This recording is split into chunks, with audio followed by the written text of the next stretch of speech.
Alright, ladies and gentlemen, pack yourselves together, bring yourselves together once again, and prepare yourselves. It's supernatural.int going up against Power Gaming 10 in game seconds 2 of remaining. what promises to be an explosive best of 3 matchup. Faceless Void going to be opening up the drop Dire for team kick. supernatural.int. They're playing from a game behind. They lost in a very phenomenal fashion as Power Gaming ended up taking a pseudo 4 versus 5 victory. I don't want to call it a straight up pseudo. I don't want to call it sorry. I don't want to call Radiant it a team straight up double 4 versus 5 victory because well, the Lion did reconnect towards the tail end of things, and he was there for the majority of the early game phase as well.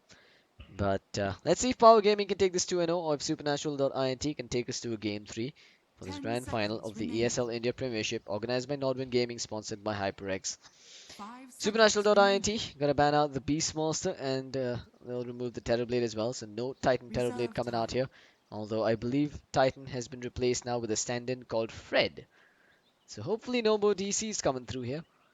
As they'll open up with the Void and the Lion. They did have the opportunity to pick up the Void and the Phoenix though. Kind of surprising that they didn't opt to go with that. But Power Gaming banning out the Standard. They banned out the Tide Alchemist Hunter. and well, one of the heroes that has really become Dire popular in the team current ban. meta, the Elder Titan, getting removed out of the pool. Venge and Tide will be the opening duo for Power Gaming, as is very common. We do see the Vengeful Spirit being picked up as a response to the Faceless Void, having that swap to bail you out of the Chronosphere or to bail one 10 of your buddies seconds out of the remaining. Chronosphere is indeed a tool that cannot be ignored. Tide Hunter, something that we see MTR running Dire very team often. ban. He loves running that tide, picks up the early mech and well, of course, gets the blink dagger soon after with the ancient stacks. We're probably gonna see Supernatural investing some time to shut him down by blocking out his camps and maybe even just putting down a really strong tri lane. Radiant team But ban. that'll come at the cost of not shutting down DDZ at the mid, who can be one of the most high impact players in the entire Southeast Asian region if he's given free reign of the map. We're seeing Dire a team Tinker pick. and a Juggernaut being banned out, so no mid Juggernaut shenanigans coming out this time around, while the Timber and the Invoker will be removed by Power Gaming. What Power Gaming usually does when they get the Tide and the Venge is they'll pick up the Death Prophet and they'll start the snowball push early on. 10 And I seconds see no remaining. reason for them to not do that this game, especially considering the Tinker has been banned out, 5 as seconds has the remaining. Timber and the Invoker. All heroes that are really great at stopping pushes are no longer in the mix. Reserve time. And if Supernatural.int has spotted this, they might just pick up the Tinker for themselves. That could be a smart way to go with this, actually. If they just bag the. Did I say Tinker? I mean the Death Prophet. Alright, a minute and 50 seconds on the clock, though. They've got plenty of reserve time to think this through. I'm very curious to see what they're going to go with on the side of Supernatural.int. They still need a secondary support, something defensive perhaps, or maybe even a roaming support like the Ricky or the Bounty Hunter. Heck, even the Earth Spirit is still in the pool and wouldn't be a bad choice here. While they still need a mid, and they're also going to need themselves, well, the one position hero, assuming that's a void in the off lane, that is. If it is going to be a carry void, though, we could see an off laner being picked up. And honestly, I don't think carry void's a bad choice. Um, but that said, I feel like the Tide Hunter does A-OK versus the void in the off lane. I'm actually surprised that the Slark is just being blanket ignored here by most teams. I don't think the Slark has fallen off as much to not deserve being picked or banned.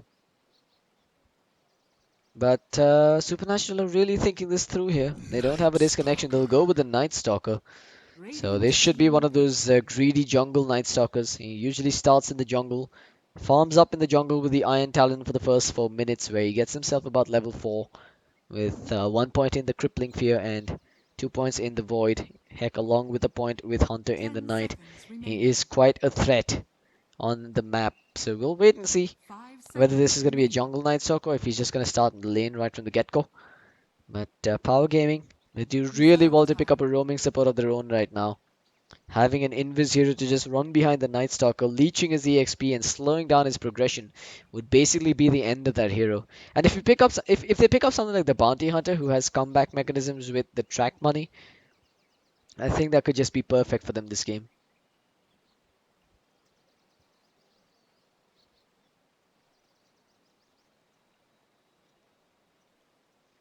So Power Gaming has the third pick on the board here with a minute and 20 seconds to go. What are they gonna grab here for themselves? It should be. Well, I can't really say it's going to be their core or their support just yet. It's too soon to tell. Okay, it is going to be the Death Prophet. So we called this a little Red earlier on. team pick. Expected that Death Prophet to be coming out, given that Power Gaming loves to run those push lineups when they have the Venge on the Tide. They've also banned out anti-push heroes, so it just makes sense to get the DDZ Death Prophet right away. Now, Supernatural has the opportunity to try and counter this with a 10 couple of picks, seconds well, remaining. with their fourth pick right now.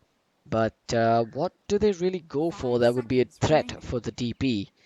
I mean, they could go for the Queen of Pain, but I can't say Reserve that's a time. real. It's not too much of a threat versus the DP. She can do Wind well. Ranger at your I'll go with the Wind service. Ranger. Again, I wouldn't say that the Wind Radiant Ranger is team great pick. versus the Death Prophet, but she's not too shabby either. If they can land a Shackle Shot along with the Night Stalker rotation coming in successfully, you never know. Might just see them finding that pick off on the DP early on. There's also the advantage that with the Power Shot, they have the ability to slow down 10 pushes seconds coming out from remaining. Power Gaming.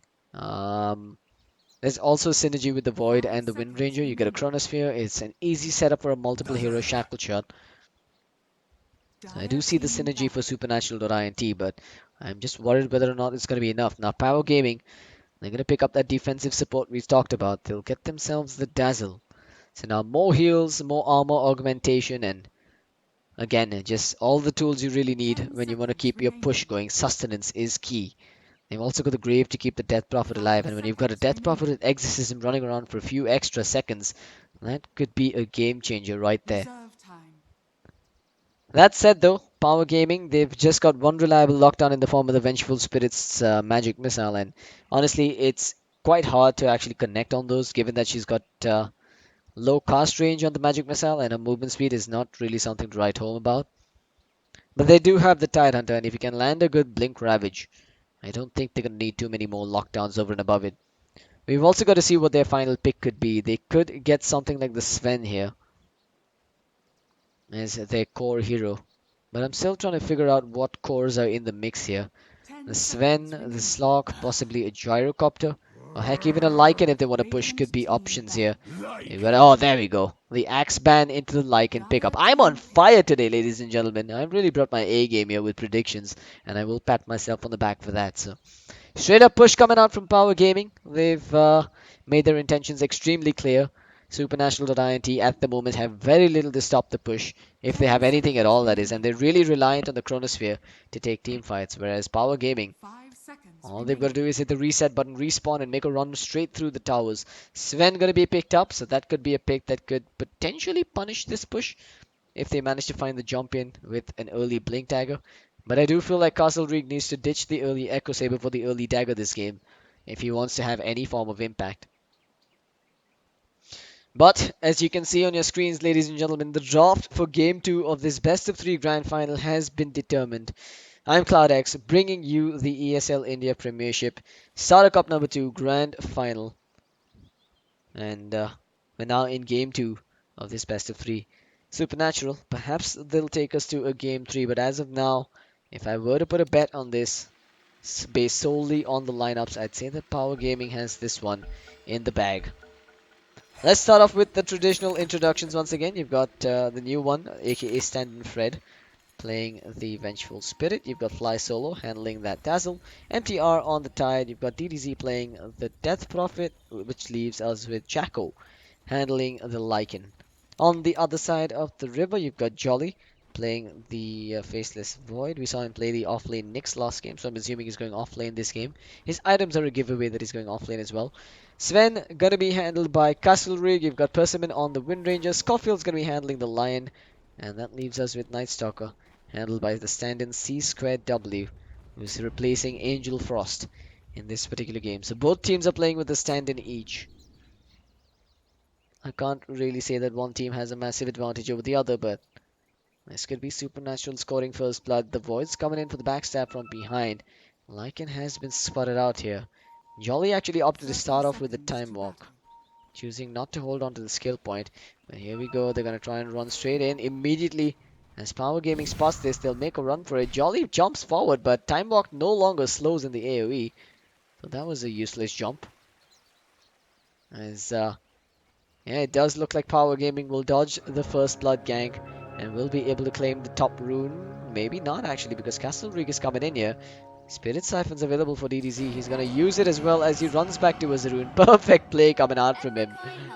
Using it while running back to the rune, slowing down the Sven and also stealing some of his HP. So it's gonna be one bounty rune apiece picked up here by both the middle laners. It'll be the Wind Ranger that picks it up on the Radiant side while Fly Solo. Uh-oh. I believe he has been scouted out here. The Wind Ranger knows what's up. And this could be a first blood. Bye-bye, Dazzle. He's gonna try and run for it. He does get clipped with the Earth Spike. Persimmon has a Shackle Shot, latches as well to the tree, while the Night Stalker will gladly come in here and try and claim this kill. They're not even gonna need to use the Void. He's just gonna die out to the creeps, as the money will be split. So they also know that there should be an Observer Ward waiting behind here. Perhaps we will see a D Ward coming out soon. But the fact that the Dazzle was not available allowed Jolly to play a little bit aggressively on this bottom lane, as he's getting close to level 2 on his Void. Fred? What? That's not how it's done. He actually helped out the Void there. Oh, Fly Solo's coming in. He's got a Grave, but it's on cooldown. Yeah, I'm not sure what went on there. Honestly, I feel like the Venge just disrupted the creep equilibrium in a bad way there, and had to take damage to avoid the creep wave from going to the side. I guess he just forgot for a moment that he was on the Radiant side.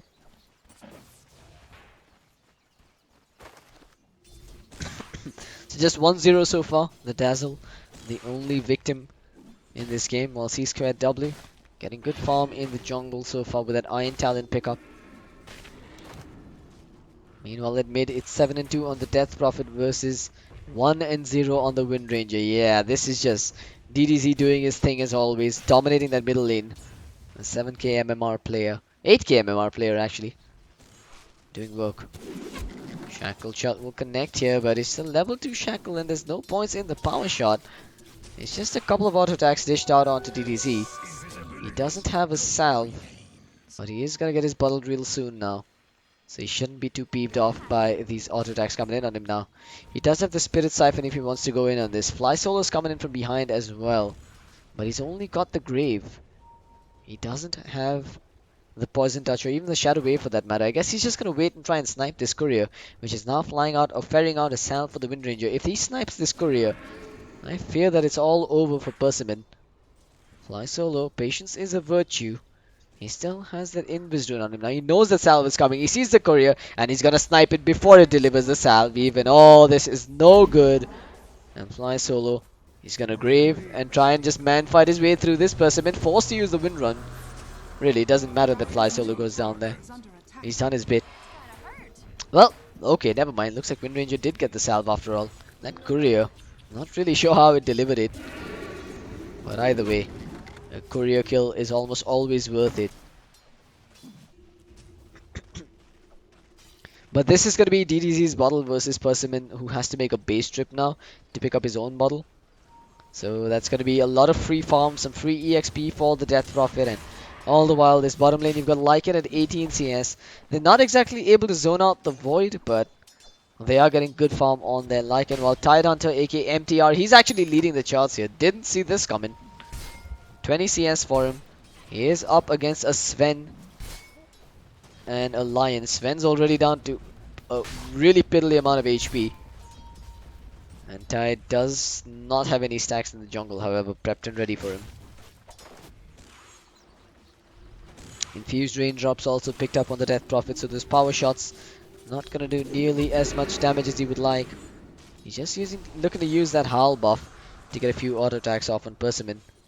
He's now forced to go and pick up a rune of his own, while Night Stalker, he actually ended up dying. Nope, I'm pretty sure he wasn't intending to die there. I mean, it is nighttime and all that, but he's dead for a decent amount of time. Well, top lane, uh-oh. Looks like MTR will be going down here. There's the Mango consumed, and with the Storm Hammer, they'll get this kill. So Sven puts himself on the board. It's 3-0 in favor of Supernatural, while bottom lane, Jolly, he's going to drop to DDZ, who found himself a Haste Rune in the bottom river, and rotated for that gank. So tit for tat here, and eye for an eye, as both the offlaners end up being brought down, but the difference is that it costed DDZ a rotation towards the bottom lane. However, he did get the kill for it, so it's worth it. And hey, they're even gonna get this tier 1 tower with the Howl being used. If nothing else, they'll do a decent amount of damage, but mid, DDZ getting run down by this Night Stalker. They need to connect the Shackle, but DDZ is trying to really dodge the line on the Shackle. He's just gone left and right! He's got the Spirit Siphon, but he goes down anyway. It's a death on the Death Prophet. A well worth rotation from supernatural.int. They put themselves squarely in the lead now with a scoreline of 4-1. Void stunned up, forced to time walk behind. And this time, I'm pretty certain this tower will indeed be going down. Yeah, we're even going to see the creep wave pull to the side, so this tower should comfortably be taken out by the Lycan and the Dazzle. But Jolly's trying really hard to get the deny off, and he'll get it as well. Oh man, supernatural.int, they're just bringing their A game today. Denying every little bit of golden EXP for power gaming, and even shutting down the Death Prophet in the early stages here. But there is no response for this Tide at the moment. He's getting himself a few stacks as well. No, looks like the stack will not be successful. He's trying for the ancient stack, but he's a tad bit too late. They're going to try and secure this top rune, but it's a trap! DDC, he gets the illusion rune, but the Ravage is there! They've got the Spirit Siphon coming through. They're going to try and focus down Scofield instead, but they get no one so far. The Lion making a run for it. He's got the boots. There's the auto attack coming out. DDC needs to connect that Crypt Swarm. And there's the armor bonus along with the movement speed. The Crypt Swarm connects on the tail end of it, scoring the kill on the Lion. So that works out for them, but they did blow a Ravage just to get a kill on the Lion. But given that it's just 6 minutes in, I think it's fine.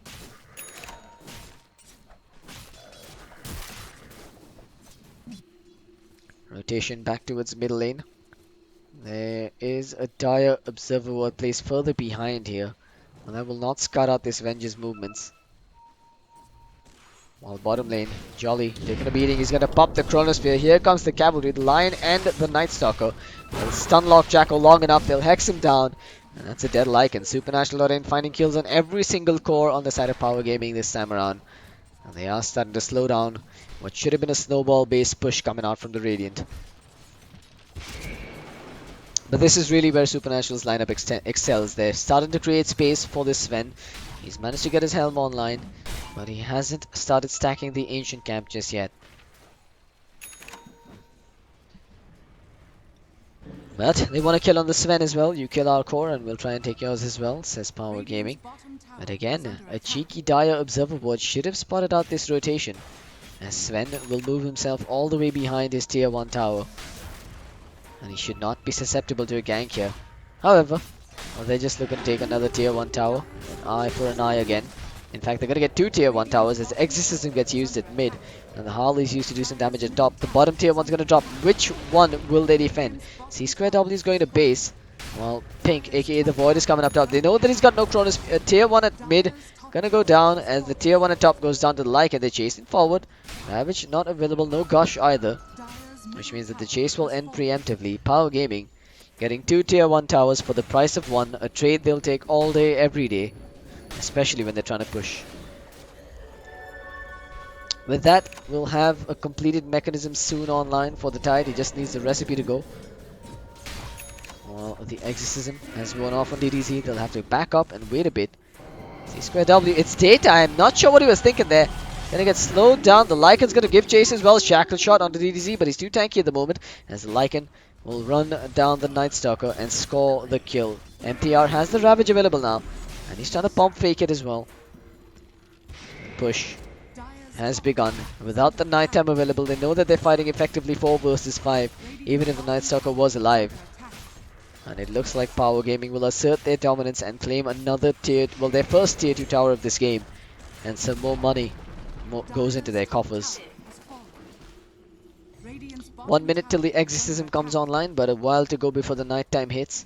And Power Gaming using the threat of that Ravage to try and take another another tower perhaps. As they're looking to battle down the middle lane now. They've even got the Vlads to augment the damage output coming out from this team. And here we go. Castle Reek. He's gonna get scouted out here by Stand-in Fred.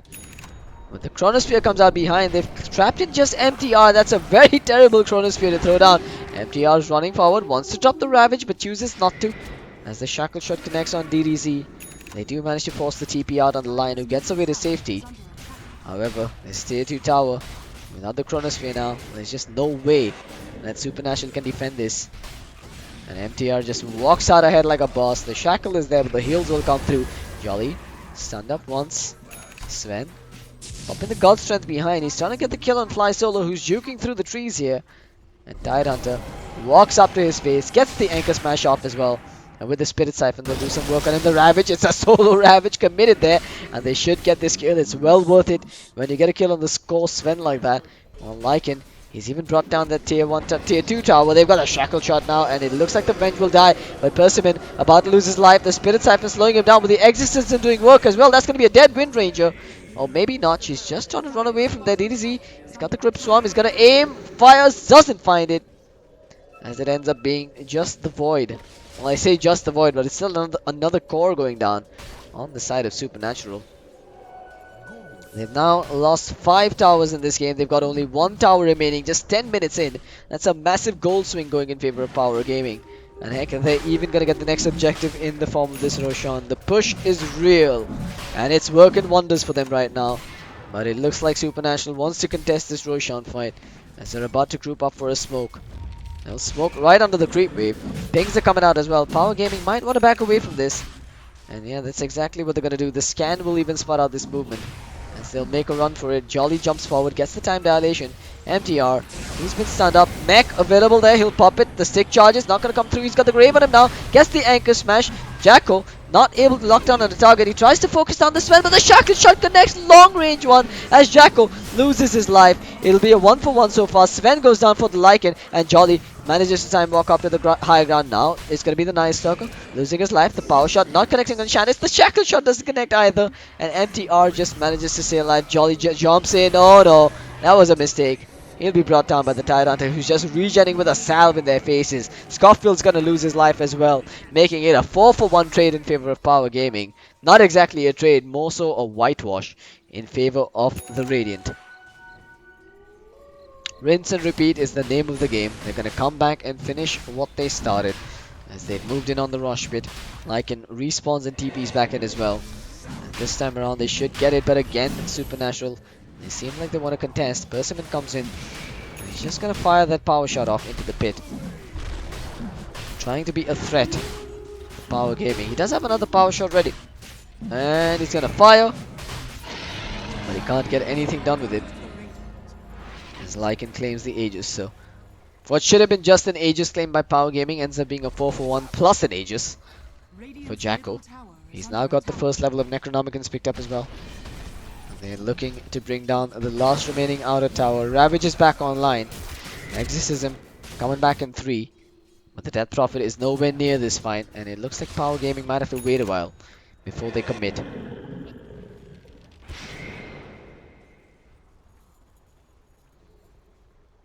Supernatural really struggling to find their farm on this Sven.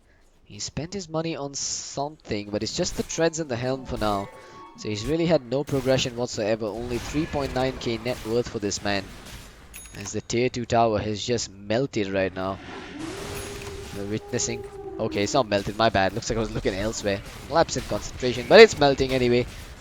They're bringing it down slowly but surely. And Supernatural doing the right thing, not committing the fortification. Jolly again! What a boss, man. Just walks up to them, denies the tower in their face, and casually strolls back out there. That's a complete thug life moment, but DDZ putting on his own dark glasses. As they walk up onto the high ground, they're committing everything here. MTR moves forward, the chrono, it's a decent one, it's cut out too. They can't blow up the Tidehunter, they've just got no damage into the chronosphere. Ravage comes out, Persimmon's lost his life, and Jolly behind gets the time walk off. Does get swapped right back in, and that's the GG. They've just been forced into submission. Power Gaming are your champions of Starter Cup number 2 in the ESL India Premiership. They've just thoroughly demolished supernatural.int in Game 2 after a very close Game 1. Well folks, hope you've enjoyed the broadcast and the coverage of Starter Cup number It's been an absolute pleasure casting for you. If you've enjoyed, of course, do hit the follow button on twitch.tv/slash ESL India Premiership. You can also follow them on Facebook and Twitter, facebook.com/slash ESL India Premiership, Twitter at Premiership underscore IND. And of course, if you've enjoyed my broadcast, if you've enjoyed my casting, follow me on Facebook and Twitter at The Real CloudX. Once again, it's been a pleasure. This is CloudX signing out for the ESL India Premiership Dota 2 matches organized by Nodwin Gaming, sponsored by HyperX. But stick around if you're a CSGO fan, because Play from So Strong will be taking you through the finals up next. But I believe that match is scheduled for 7 p.m., so we've got about 45 minutes to go. But yeah, I'll give you guys an update real soon.